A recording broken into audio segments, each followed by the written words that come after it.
Welcome to Royal Daily Report, bringing you the latest royal family news and exclusive investigations. I'm your host, and today we uncover a palace investigation that could change everything. Something disturbing has started behind the palace gates. Not a headline, not gossip, not whispers from celebrity magazines, something far quieter and far more serious. According to insiders, Buckingham Palace has started what they are calling an internal verification review. And the subject of this review is Archie and Lilibet. For the monarchy, this is almost unthinkable. Because if there is one thing the crown fears more than scandal, more than criticism, more than public opinion, it is uncertainty. Especially uncertainty around family bloodline. Royal titles can be taken away. Public duties can be removed. But if there is even a question, even a shadow of doubt about someone's place in the bloodline, the entire foundation of the monarchy shakes. The line of succession must be clear, solid, and beyond challenge. So, if the palace has taken this step, this cold, quiet, internal investigation, then something has gone very wrong. Insiders describe the mood inside Buckingham Palace as frozen.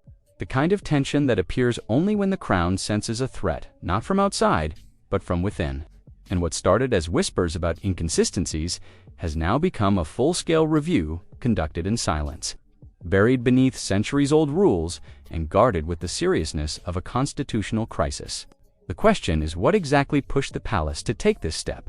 It wasn't one dramatic event. It wasn't a single scandal. It wasn't even the loud rumors that have circled Meghan and Harry for years. No, what triggered the palace was a pattern made of small, quiet inconsistencies. Details that at first glance seemed harmless. A missing line in paperwork. A timeline that didn't match previous statements. A document changed with no clear explanation. A ceremony announced without verification. Procedures that didn't follow the royal standards that have been honored for generations. One small oddity can be ignored. Two can be excused. But when insiders placed these details side by side, they didn't look harmless anymore. They formed a picture that felt off. And every time someone tried to explain one inconsistency, another one appeared. According to palace sources, senior advisors eventually reached a point where they could no longer look away. Because these inconsistencies weren't random, they formed a pattern around the births of Archie and Lilibet. The very moments that determine whether a child is part of the royal line. And in the monarchy, when the pattern touches the bloodline, the palace does not debate. It does not guess, and it does not delay. It investigates. That is how the internal review began. Quietly, cautiously, and with the understanding that what they might find could change everything. The first stop in the palace's review was simple. Look at the earliest official document connected to the Sussex children. Archie's birth certificate. For most families, a birth certificate is just paperwork. But for the royal family, it is a legal cornerstone. It establishes identity, legitimacy, and place within the line of succession. Everything on it must be clear, consistent, and permanent. But Archie's certificate didn't stay that way. Months after his birth, a quiet edit was made. Meghan's full legal name, Rachel Meghan Markle, was removed. Gone, in its place, appeared only the title, Her Royal Highness, the Duchess of Sussex. No first name, no last name. Just the styling approved by the crown. This was almost unheard of, because to change a birth certificate, someone must file the request. Someone must approve it. Someone must justify it. And there must always be a traceable reason. But when investigators looked back, nothing added up. Meghan claimed the palace requested the change. Palace insiders claimed Meghan's team pushed for it. The stories didn't match, and more importantly, no clear paper trail existed explaining why the edit was necessary at all. For the monarchy, that is a problem, because if the foundational document of a potential royal child was altered once, the question becomes, why was it changed, and what else might not align? This was only the beginning, and the deeper the palace dug, the stranger the story became. Once palace staff examined the altered birth certificate, they moved backwards, straight into the events surrounding Archie's birth. And that is when the second wave of irregularities appeared. Normally, royal births follow a routine so predictable it might as well be written in stone. 1. The palace announces the mother is in labor. 2. Royal-approved doctors verify the birth. 3. A formal bulletin is placed outside Buckingham Palace. 4. The public sees the baby in a controlled ceremonial appearance. But for Archie, none of this happened the way it should. According to insiders, Meghan and Harry did not announce labor at all. Hours passed with silence. Then, just when the public was expecting news, a statement was released saying Meghan had just gone into labor.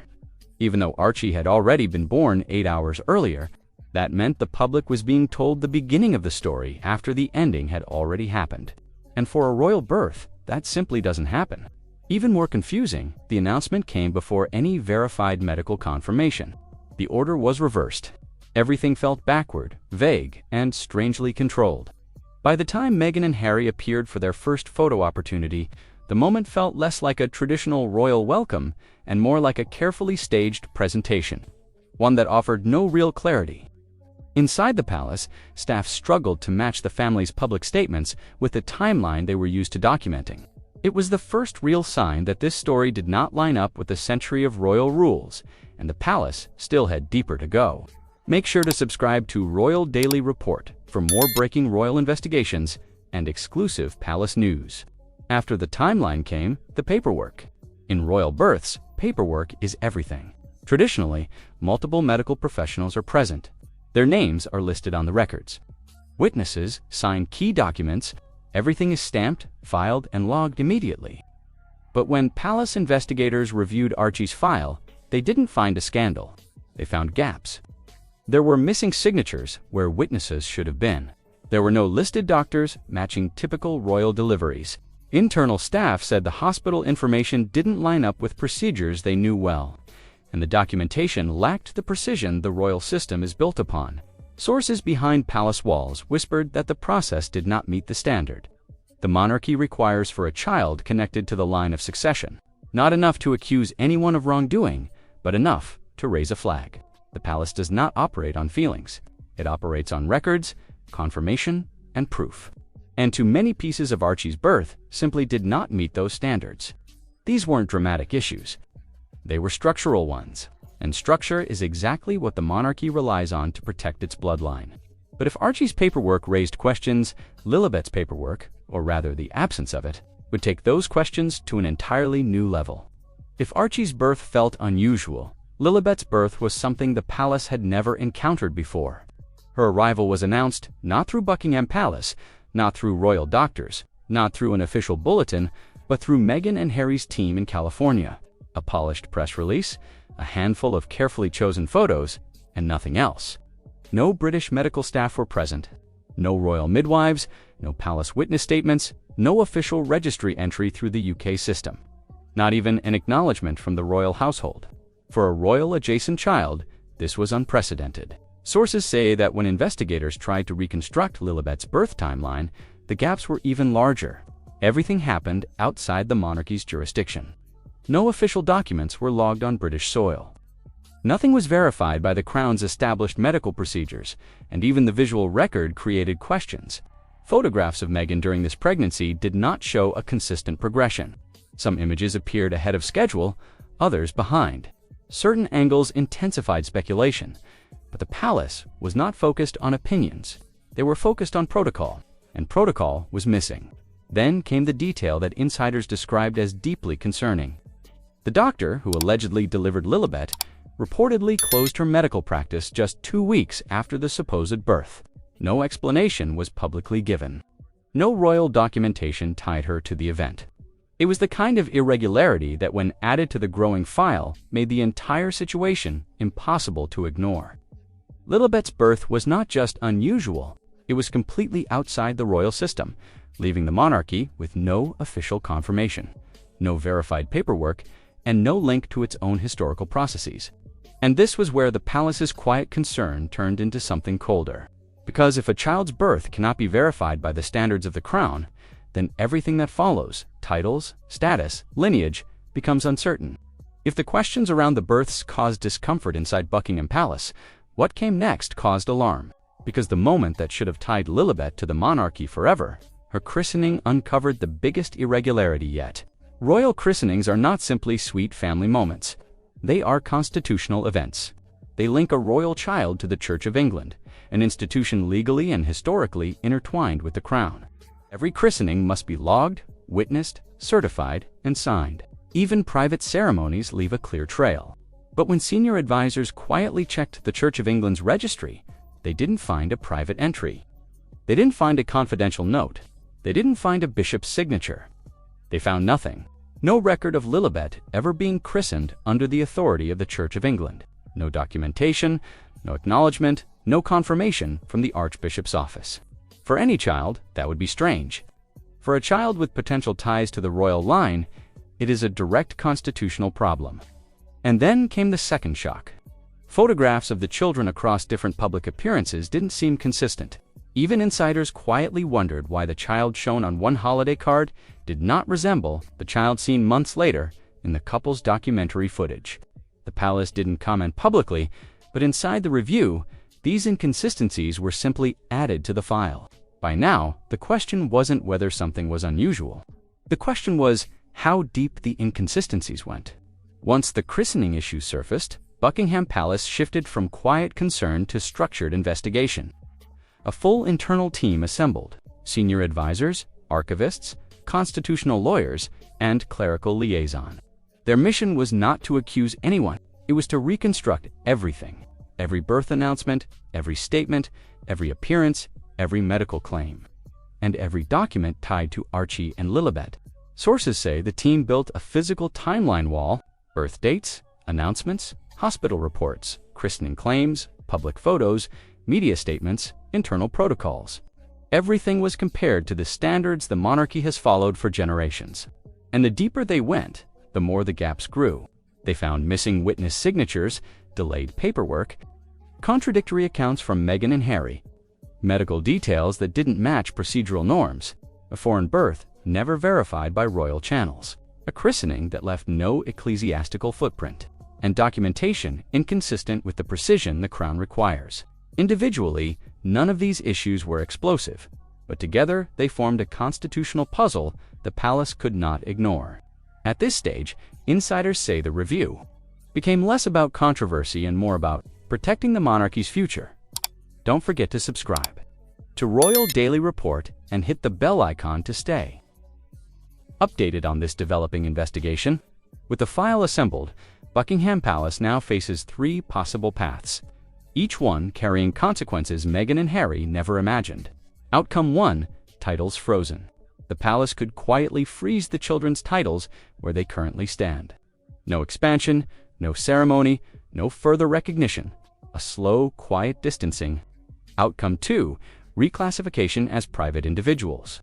Without ever making a public announcement, the palace could gradually move Archie and Lilibet out of the royal structure. Their names would slide down official listings. They would be treated as private citizens, not royal descendants. Outcome 3: formal removal. The most drastic option, and the one now legally possible because of the internal review. If the Crown concludes that documentation does not verify lineage or established protocol, it can remove titles and recognition entirely, cleanly, quietly, without emotion. Simply the monarchy protecting its bloodline. According to palace insiders, this is the option Meghan and Harry fear most, because reputation can be rebuilt. Public opinion can change, but a royal title once removed does not return. As the review continues, the atmosphere inside the palace has grown still. This isn't about headlines. It isn't about drama. It isn't even about anger. It is about the monarchy returning to its oldest rule. The line of succession must be unquestionable. And that is where the true weight of this investigation lies. For Meghan, this cuts through her entire public identity. Her projects, her branding, her documentary narratives, all built on being a modern duchess and the mother of royal children. But if the Crown determines that her children's connection cannot be verified, that royal mystique evaporates. For Harry, the impact is deeper. Sources suggest he has reached out to senior royals, frustrated and emotional, trying to understand what the palace intends to do. But once the Crown enters legal territory, emotion no longer matters. The review will continue with or without their cooperation. And for the monarchy, the decision must be made without hesitation. Because the Crown has one priority: protect the institution, even if it means erasing those who threaten its certainty. So now, behind closed doors, the palace prepares for its next move. No announcements, no leaks, just the quiet turning of a centuries-old machine, making a decision that could reshape not only Meghan and Harry's future, but the place of their children in royal history. The world may still be watching the drama, but the crown is watching something much larger: its legacy.